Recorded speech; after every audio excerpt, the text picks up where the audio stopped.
Neve Campbell. Nev Campbell. Whatever, we're going to say Neve. Hi, I'm Jonathan Cleghorn, and I happily grew up in central Louisiana. During my time in college, I've been reminiscing on some pretty crazy stories.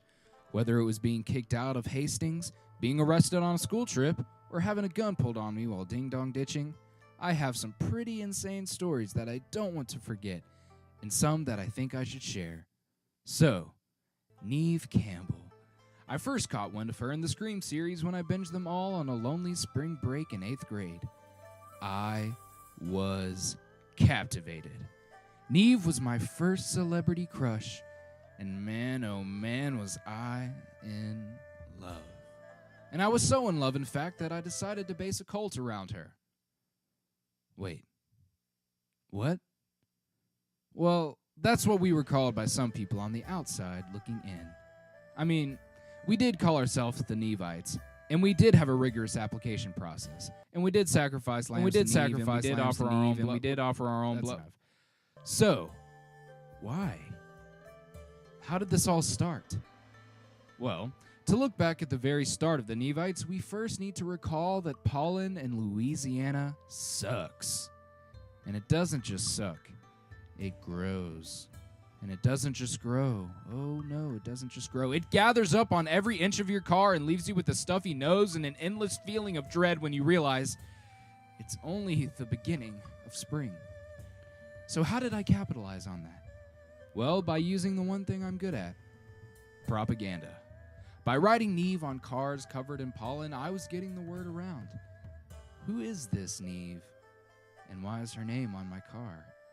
This propaganda not only spread like the flu, it spread like the plague. Neve's name was popping up everywhere. Bathroom walls, lunch tables, test papers. Neve became the talk of the town, and it was time for it to come to an end. However, during its heyday, we had some members in every major high school around Sinlaw. Or so we told people. Neve was everywhere. When we were starting to get accused of being a cult, we took that to heart and decided to give the people what they wanted. This decision was made in part when a book on cults arrived at my doorstep one evening. True story, by the way. We started the Order of Neve. And when that happened, we decided to knight people into the Order of Neve. And if that wasn't enough, there was a hierarchy as well. There were the Neves, newly appointed members, Nevites, seasoned veterans, Lord Griffith, my best friend and co-founder, and finally myself, Lord Neve. And my role as Lord Neve would continue well into my first 2 years of high school, when I was a part of a fictional kingdom called Elderon. But that story is one for another video. And as for the Nevites, well, we've been disbanded for quite some time. But our legends and scrolls will live forever in our minds. This has been a Storytime video. Please like and subscribe and stay tuned if you want to see and hear more of my crazy adventures. I've been Jonathan Cleghorn, and I have no idea what I was thinking.